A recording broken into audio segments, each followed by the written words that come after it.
Hello, everybody, and welcome to the second edition of the coaching show brought to you by Equity Ratings and OnForm. We're not big enough. 2 episodes in, we're not big enough for attracting another sponsor just yet. But if you haven't downloaded OnForm in the App Store, go there now. That's our plug. Delighted to be joined by Gear Fisher again, co-founder of OnForm and Training Peaks. And Gear, we've got a guest. Yes, we do. It's exciting. We've really stepped up our level of production here, and I am thrilled to have someone who's going to bring a tremendous amount of learning and education for equestrian coaches and trainers out there. Please welcome Jason Koop. You. Wait, where's all the applause? There should be like a whole background of massive applause and things like that. You guys Jason, get a sound good to have you on the show. We're happy to be here, you guys. Happy to be here. Yeah, great. So the quick setup, folks, is we're bringing these online training tools to the equestrian world, and a lot of questions are coming up about how does it work? Sure, but the business side of coaching and how do clients react, et cetera. Well, I think, Jason, you're the perfect person to be here. Quick background on Koop, as we all call him. He's a head coach of Carmichael Training Systems, known as CTS, an endurance training company here in the U.S. for ultra running. He's an incredibly good ultra running athlete himself and has been someone I've known for a couple decades since we started Training Peaks back in early 2000 or so. And he's been using either Training Peaks or other online training tools for the last 20 years. He's managed coaches. He's obviously worked with hundreds, probably thousands of athletes, both online and in person. And we brought him here today to talk about what it's like to bring clients into the online training world, and in particular, what it's like to start online training as a coach. He's gone through this experience with endurance, and we thought it'd be a great way to learn from another industry and bring up questions and issues that all coaches will face when they start coaching clients online. So, Koop, welcome. Thanks for coming on the show. I'm happy to be here, and I'll add one last piece to that intro. I have also made all of the mistakes. All of them, every single one of them, and you have seen them all, Gear. I have made every single mistake imaginable in remote-based coaching. So if the listeners out there are thinking about starting up and doing this, kind of on their own, I can provide the thousands of missteps as previous practice to try to avoid. So I'm really happy to be here, and I think this is just going to be fascinating.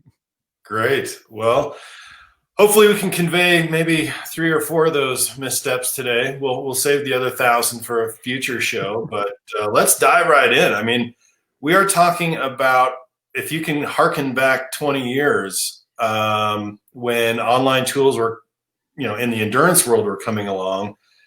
Maybe you can just talk about how long you've been doing this, what's your typical week like, and just kind of set the scene for us.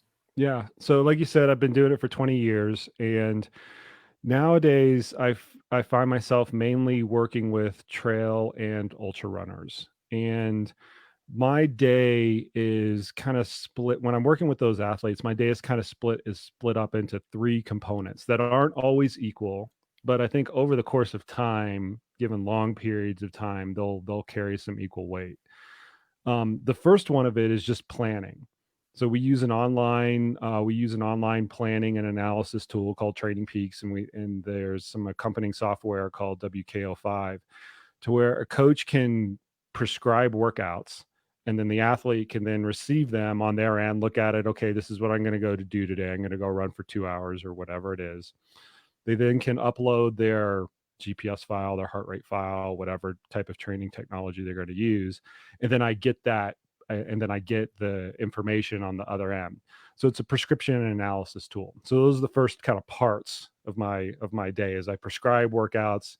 I then look at what the athlete has actually done, and then I kind of analyze those through a number of different through a number of different systems.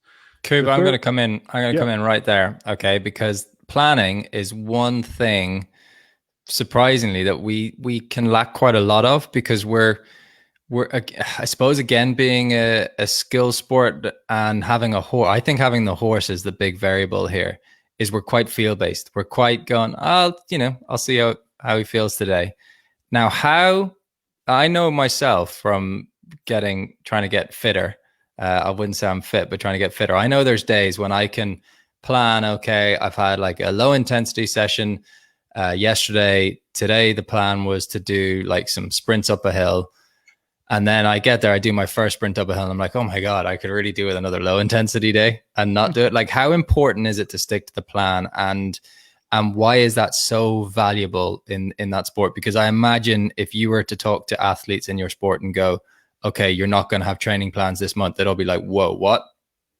So talk to us about that, because I think that's a big starting point for coaches to bring that into the equestrian world. 100%. And so here's mistake number one of 5,000 that everybody can learn from. When I was early in my coaching career, I planned too far out. So I would plan out workouts for an athlete maybe 4 or 5 weeks out in advance. And over the course of my coaching career, for a variety of different reasons, which might be a little bit outside of the scope of this podcast, I've now narrowed that down to about 1 or 2 weeks, to where I'm only forecasting 1 or 2 weeks out in advance. Hey, I want you to do this. Hey, I want you to do that.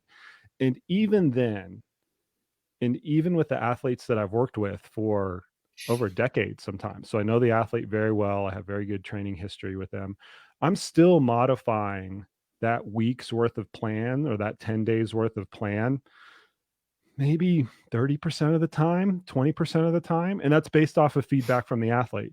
Sometimes that's feedback that I get the day before. Hey, I felt great. I felt like garbage. I had this thing come up at work, or whatever it is. Okay, let's modify things going forward. Sometimes it's just that day. I had an athlete text me this morning. I was out on a run, texted me this morning. Hey, I got a bike fit yesterday and I need a little bit more time to I just need a little bit more time to get used to this new position. So I just said, okay, let's dial down the amount of riding that you're doing today. And instead of doing 2 hours, we're going to do 1 hour. And so I think that the plans are nice, but you always have, in my world, we're working with individual, human athletes. You always have to, always have to take into consideration that there is a actual person behind that plan, and their life is more dynamic than the set of intervals that you are going to give them tomorrow. It encompasses their life and their work, their work-life balance and whatever's going on in their family. And now everybody's having to educate their children at home and things like that. You have to take all of those into consideration, that you can't necessarily plan in like a calendar tool. So the short answer to that is like, I plan out a couple weeks in advance, but still, even then, I'm modifying things on the fly. It's coaching, not a training program, is the way I like to describe it. It's not a static piece of paper that you just pin up on the wall. It's a coach who can kind of like modify, ebb and flow as as your life really needs it. Yeah, that's cool. I think that's really relevant to coaches out there, because like we've got 3 phases, and depending on what your target is, you might need to focus on one of those phases a little bit more. And I suppose if you're not making progress in one area you as quickly as you'd like, you might just need to focus on that. I went through a period where I was focusing loads just on show jumping, which is one of the 3 phases.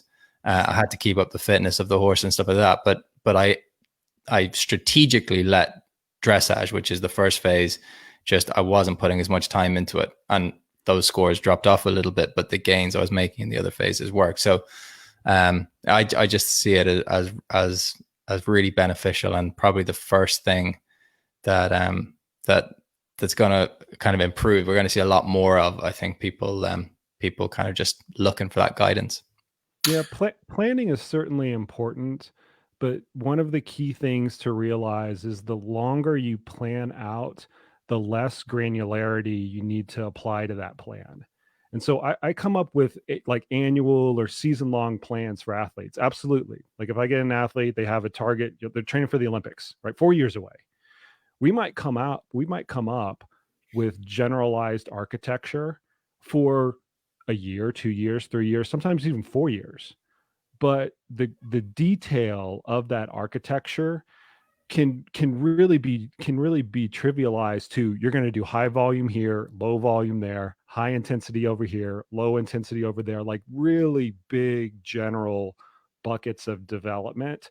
Not, okay, on Tuesday, March 31st, 2022, we're going to do 3 hours and 15 minutes of running. Like it's certainly not that granular. And so when I think about planning, that's why I kind of have this two-phase process. Is one is the short range plan, which is a couple weeks long or a week long, and that can get really detailed, but still needs to ebb and flow. And this other one, this long range plan, which could be a year or 2 years, or even longer than that.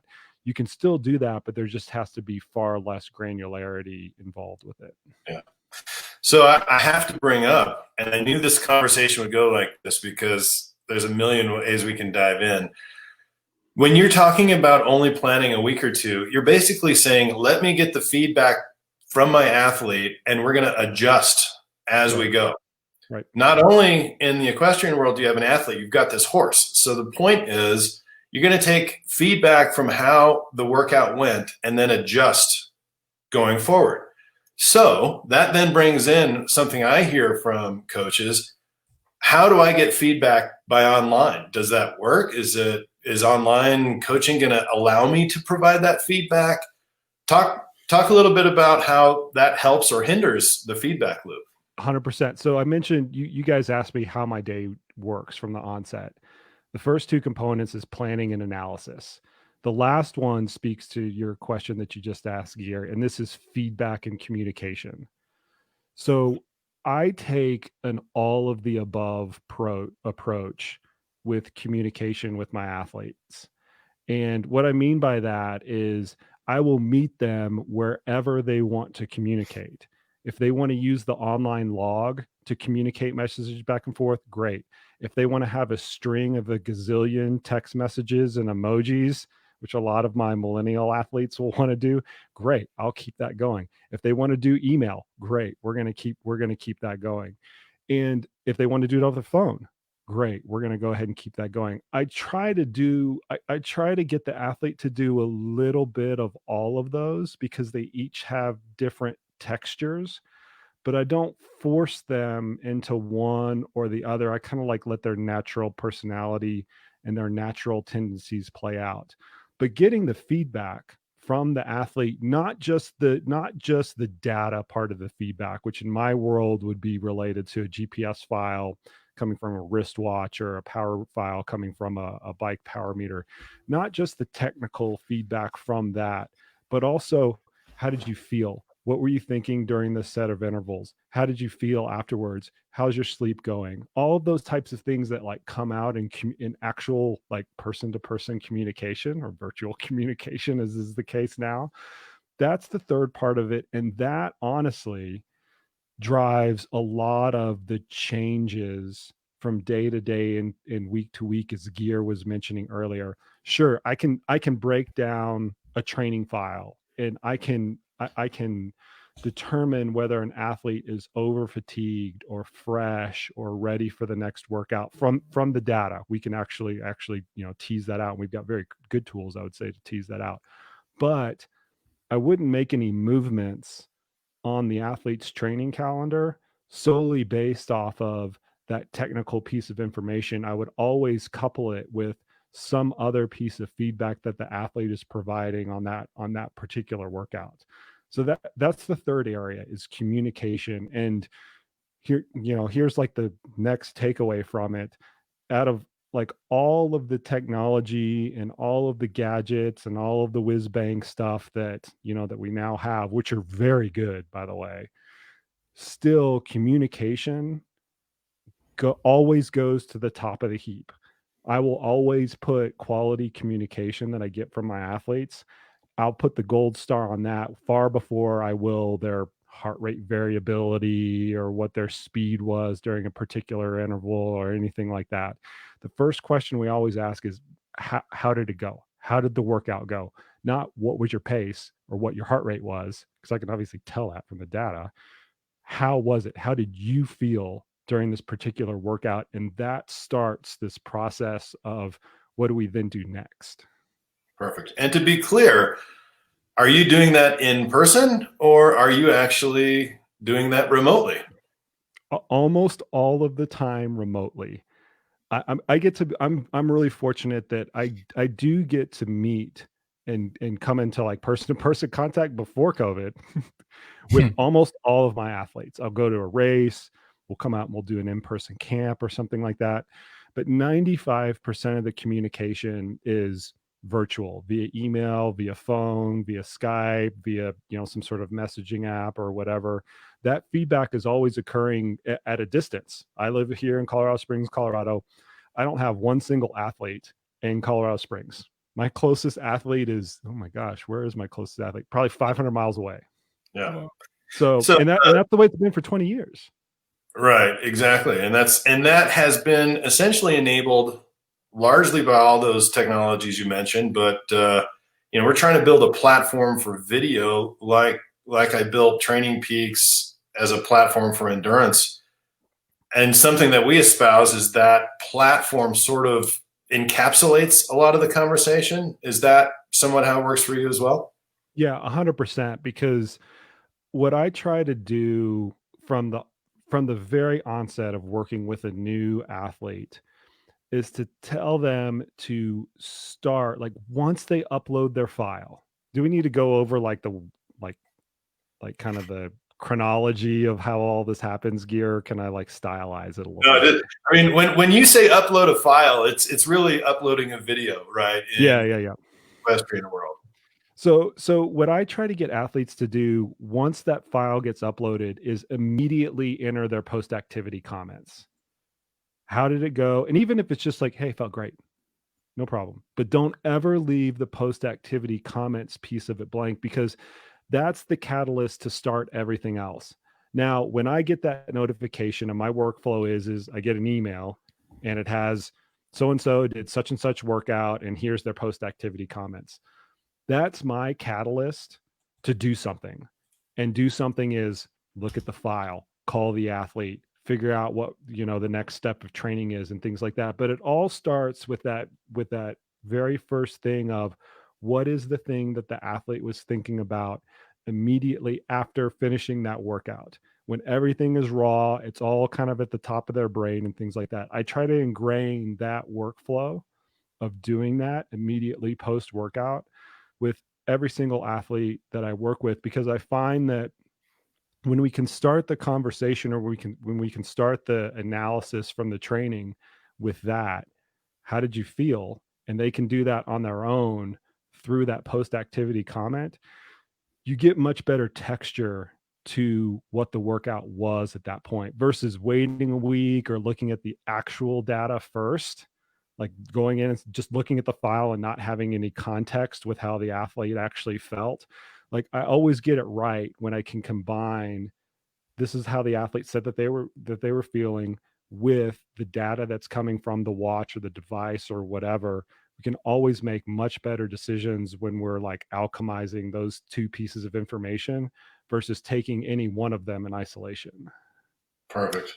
Do you find the communication loop, do you find it's an advantage to have it online and remote, in that you can time it when it suits you? You can make your day more efficient. Like I've got one trainer that would contact me first thing in the morning, like at crazy o'clock, and another one that would contact me last night thing at night, crazy o'clock. But people can, like, what's the flexibility with ours? I think you could even have some coaches who are worried about thinking, oh, if I go remote, does this mean that people are now going to call me 24/7 and I have to be like on full alert? Like, how do you manage your life now around it? It's a good question, because now there's all these people who are like working from home that can't leave their office. Yeah, Right. yeah. And I think that like COVID is a really interesting like petri dish you'll have to excuse the analogy there, but it's a little bit of a petri dish for online coaching, because it's the same thing, right? I mean, you coach virtually and you can virtually be, in air quotes, on the entire time.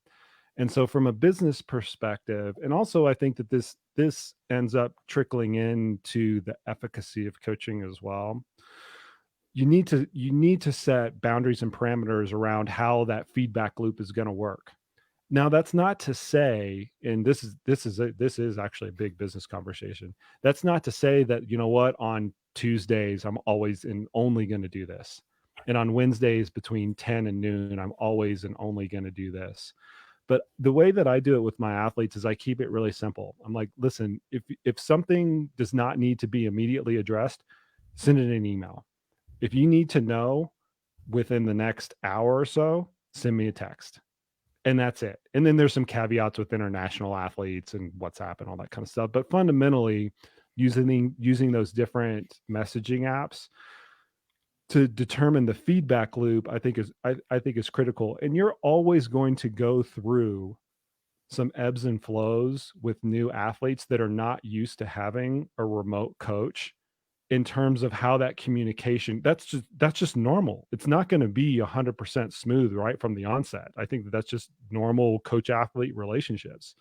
But when you set it out from the onset in terms of how frequently do you need it, I think that you just give yourself certain channels. I found over the course of years that I don't have to have incredibly restrictive conversations with athletes in terms of, hey, you're taking up too much time, dude. Like, this is just like, I can't, sit around the phone and blah, blah, blah. Part of that is because I manage answers to try to boil things down to the most simple thing as possible. Like, I'm not going to go on an hour long soapbox rant on running economy with an athlete. I'm going to say, just go out and run. Like just things like that. But I find that it's extremely helpful from the onset whenever you onboard, to use a business term, whenever you onboard a new athlete, say, okay, this is how the communication is going to work. I can be super reactive, but here's how you have to send that piece of communication. In that example of my athlete with the bike fit this morning that I mentioned is case in point. I would rather do that. I want that communication to be quick in some, in some certain circumstances. And other ones, you absolutely, I think what the virtual tools allow you to do, it allows you to kind of like batch process whatever you need to batch process in a much more efficient manner. We're talking to Jason Koop, who's a head coach for CTS-Ultrarunning. And I want to dive in a little bit about some of the fears that both coaches and athletes have. If you hearken back a decade or so, or even maybe now, how do you kind of overcome some of the skeptics that online coaching can work? And maybe we can even touch on, does it work? How are you experiencing that with your clients? And what do you tell them as they first join you as a coach?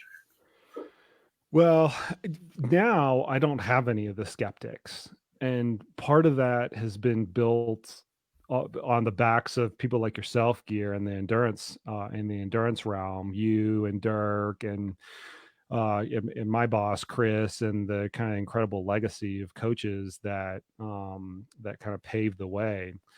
So I honestly now in 2020, I don't have to fight I don't have to make the convincing argument that this works. But I do remember when I did have to make that convincing argument. And the cheeky story that I always tell is I when I first started remote based endurance coaching in 2001, and if everybody can remember what the internet was like in 2001, it's still the AOL days, right? Where you put the CD in and there's all the crazy, when it connects, super slow, like 56K dial up. I couldn't explain to my mom for like 3 or 4 years what I did for a living. Like, she just couldn't get it. And my mom was super smart. She supported me as an athlete when I was younger, saw me run in college and all that stuff. Like, she understood sports, but I could not understand. I could not communicate to her this thing that I did, where I coached somebody and I was located here in Colorado Springs, Colorado, and somebody else was located halfway around the world. For whatever reason, it just didn't connect. So we had to fight that battle kind of first and foremost. Like, is it efficacious to not actually be able to physically see your athletes?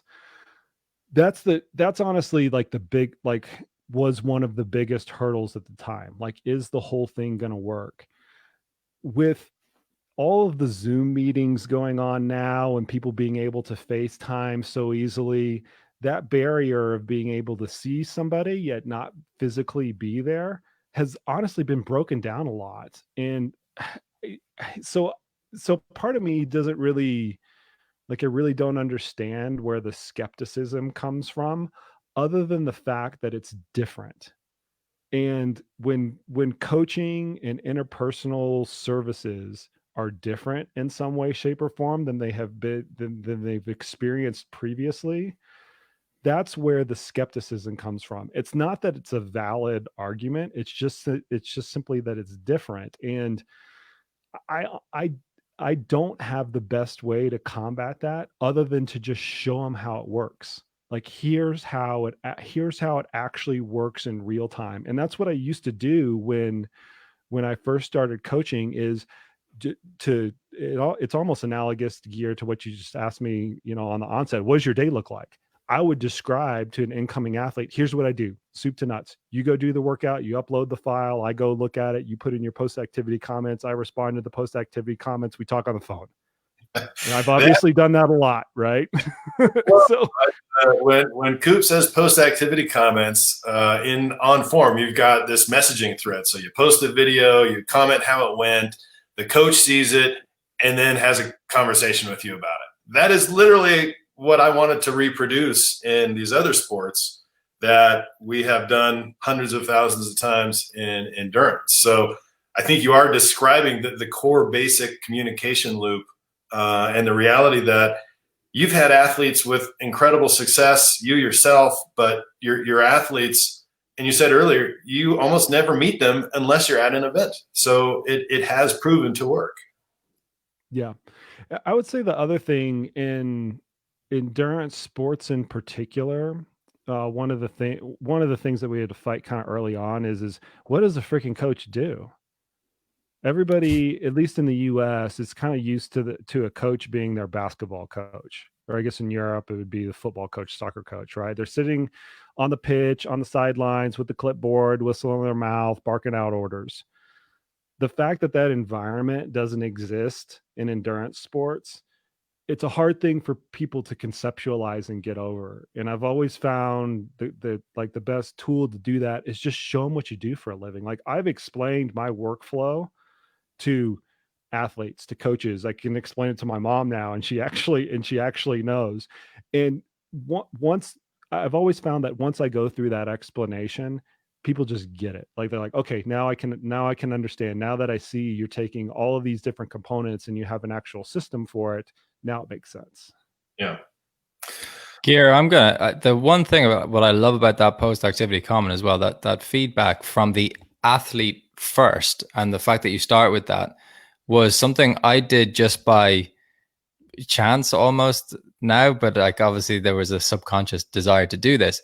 But in OnForm, I hit the microphone button myself. And if anyone hasn't downloaded OnForm and hit that microphone button and seen how cool it is, because then like I can talk over my workout. So I'm watching myself, and I was able to say to my coach, look, this is the point where I'm getting this feeling in the rein that I just love him way more even. He's just a little bit hang on one side, and that's where I'm struggling. And it's really happening right at this point now. So I'm talking over the video, telling the coach. He then watches the video. He hits the microphone button. He goes, Sam, you're focusing on the wrong end. He's too lazy in his hind legs. Da, da, da. So we were having this conversation as we were watching it. And like, that's actually where I think technology has allowed us for sure to take it to the next level, which is cool.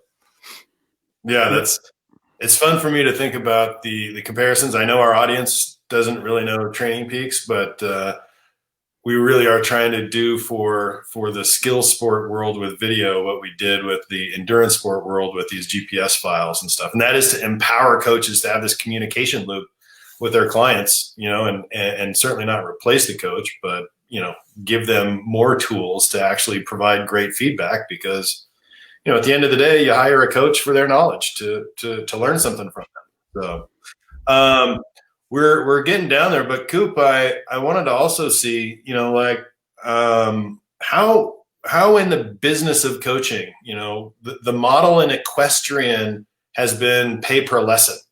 You show up, you get paid for an hour of your time. Maybe it's $70, $80, $100.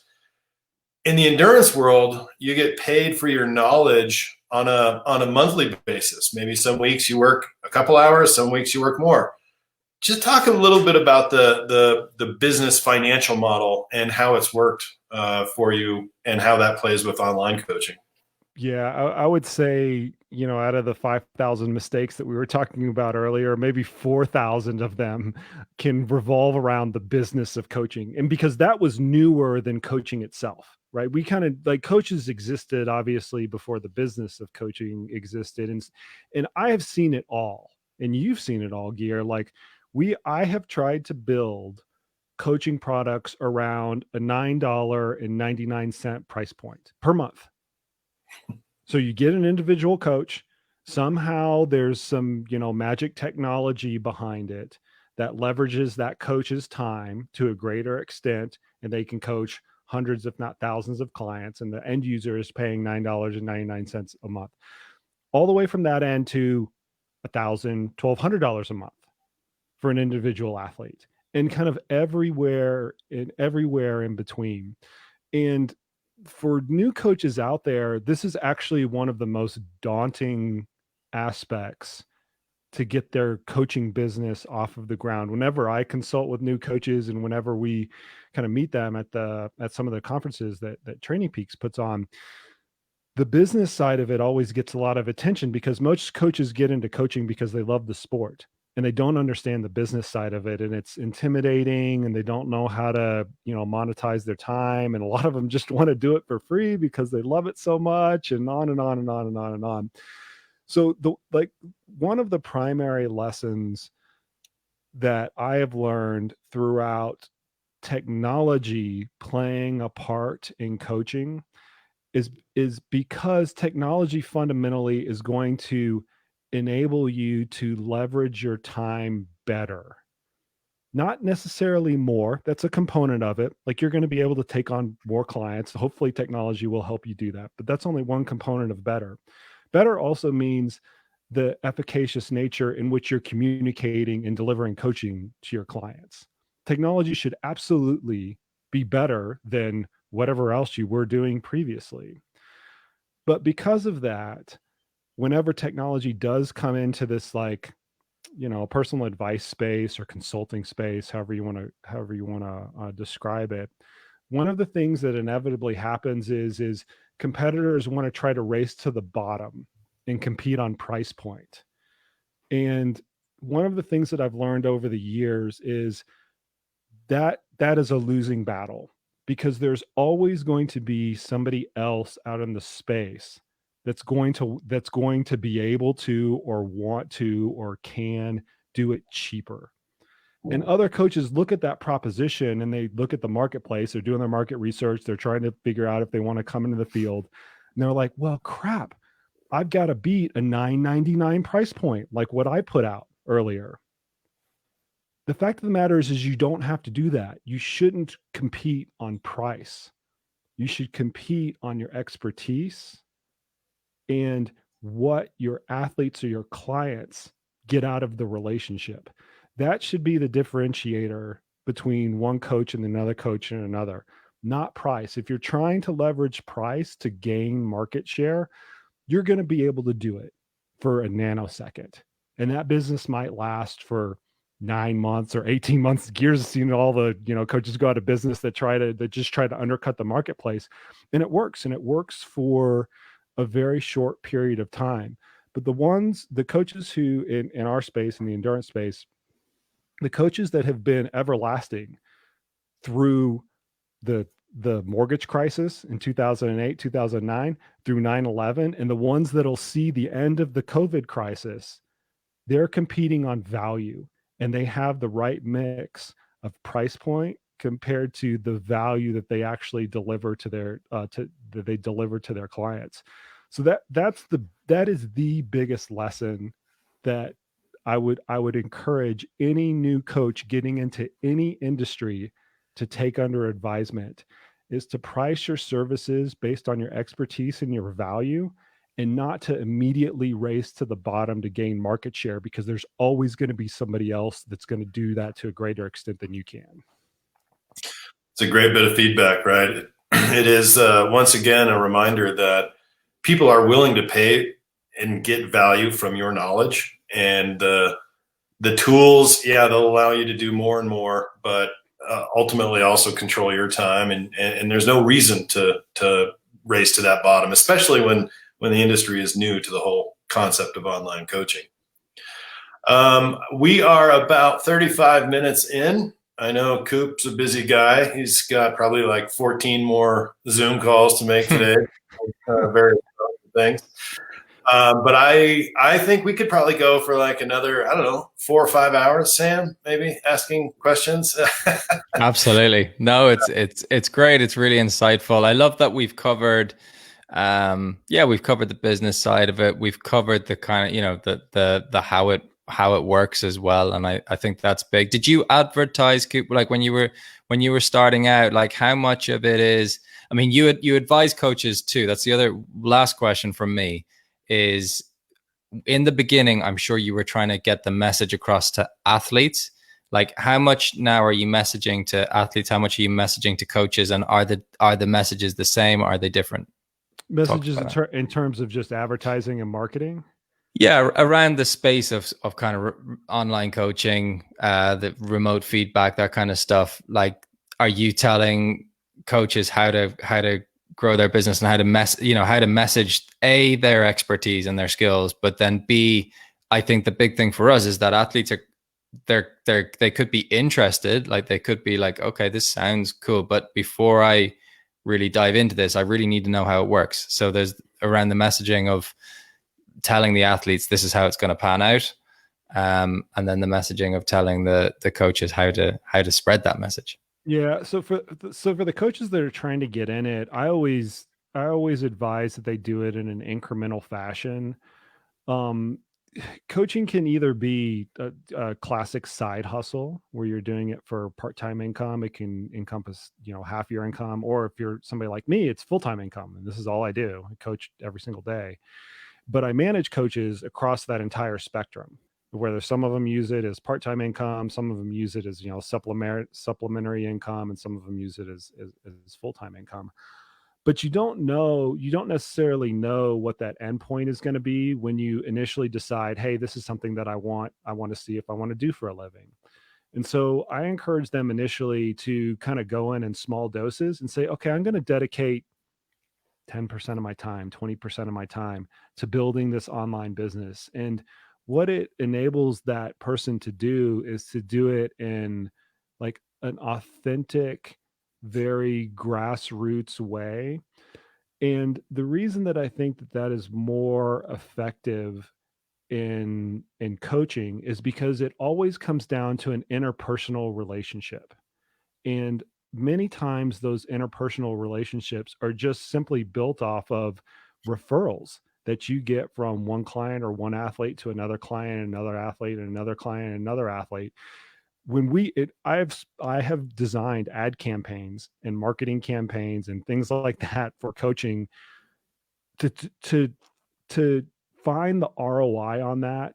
It's a hair pulling exercise. You can never track back all the money that you spend on magazine advertisement and online advertisement and things like that. To track that actually back to client sales is a very, very difficult activity. And more often than not, you're going to get more of your business just from these interpersonal referrals. But it all starts with is just taking off like little bites at a time when you're starting out and saying, okay, I'm going to focus on building my client base up to 5 athletes. Okay, great. Once you got there, okay, now let's go to 7. Okay, now let's go to 10. Okay, now let's go to 15. And that might take a year to build up to 15 or 20 athletes in our world. The starting point for a lot of coaches now in equestrian will be with their own clients, just introducing the concept of being able to communicate with them beyond the time they're in the arena or in a one-to-one lesson, right? Like, start there. Start capturing a little bit of video, providing some comments, feedback, continue the conversation beyond the, once every 7 days that they actually meet with their client. Agreed? 100%. Yeah, the people that you know can actually serve as your initial like pool of people to work with. It also it's not the perfect solution, but it's a pretty good litmus test for, do you actually want to do it? And once again, leaning on 20 years of experience, I have hired and made this mistake of hiring a coach that you think is doing it for the right reasons. They want to be a good coach, but they really don't know what it entails. And once they get their elbows deep in what coaching is full time on a day-to-day basis, they decided it's not for them. The more that you can kind of incrementally layer in those aspects, the less risk that's going to be involved, either if you're starting a new business or if you're transitioning your current clients over to a new like type of service, like online virtual type of service.